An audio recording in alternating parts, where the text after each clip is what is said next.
Well, as is my usual style, I'm starting my cooking with dessert first. Typically, a Sabayon is something you make à la minute, right before you serve it, because you have to cook eggs with a little sugar and a little acidity, and then typically you serve it warm over fresh berries. Well, to get ahead of the game, because I'll be talking with the guests, taking care of plating, I actually have a great trick to make a Sabayon and serve it chilled, and it actually holds its frothiness. The idea is it should be light as air. And after all the courses that the guests have, they will want a simple yet sophisticated dessert. So I've got 6 eggs to separate, and it's the heat from the steam that will actually cook the mixture and make it frothy and light.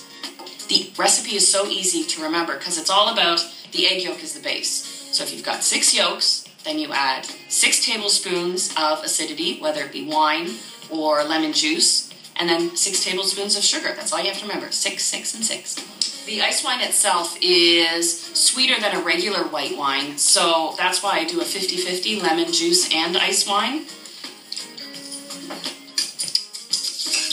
And that's it. Put this over the water bath and let it turn all frothy and foamy. It looks so creamy, but when you actually take a spoonful of it, it completely evaporates. And I can tell it's done because when I lift a whisk, just for a moment, it leaves a ribbon on the top of it, but it still is quite fluid. 2 tablespoons of cold whipping cream, unwhipped, halts the cooking process. And that's it. It's ready to chill, and I want to chill it down right now. It's warm, but not hot. And this way you can make it hours ahead of time and just serve it chilled.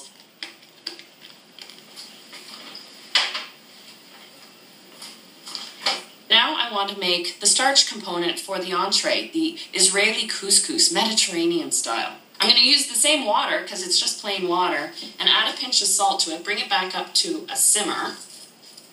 And this is 1.25 cups of water.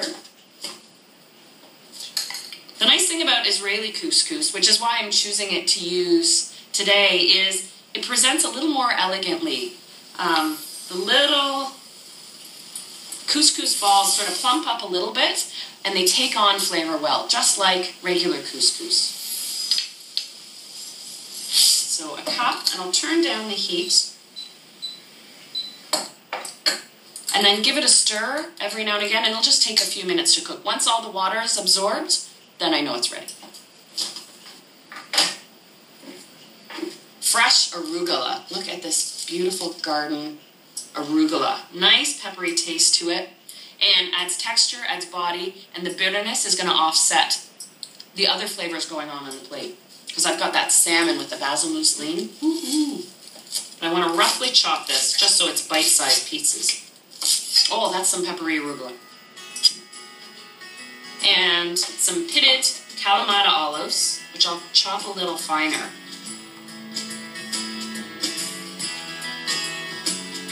Keep an eye on my couscous here.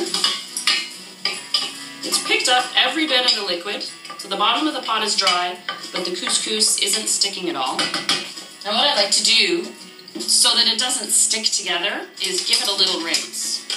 I don't do that to pasta though, because I like to have the surface starch so the sauce sticks to it. And I can add that. Little celery and onion, finely minced.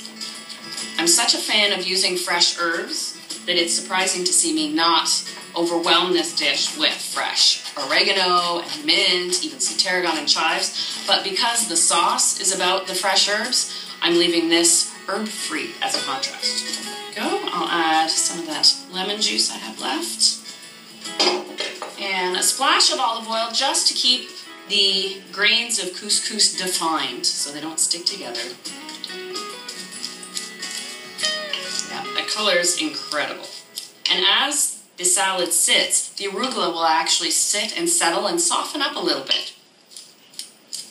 But the pepperiness will still be there since it won't be cooked. Now, one more ingredient. Tying in with the Mediterranean flavors, some feta cheese. Like olives, feta cheese is salt brined. It sits in its salt liquid. It's typically sheep and or goat's milk. And it's actually considered a fresh cheese. Like ricotta, it's just got that saltiness to it.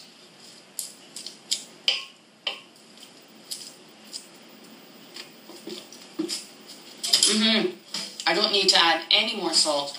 Well, I haven't added any, but through the cheese and the olives, no salt is needed, just some pepper. Let this chill down. And then it's on to the salmon.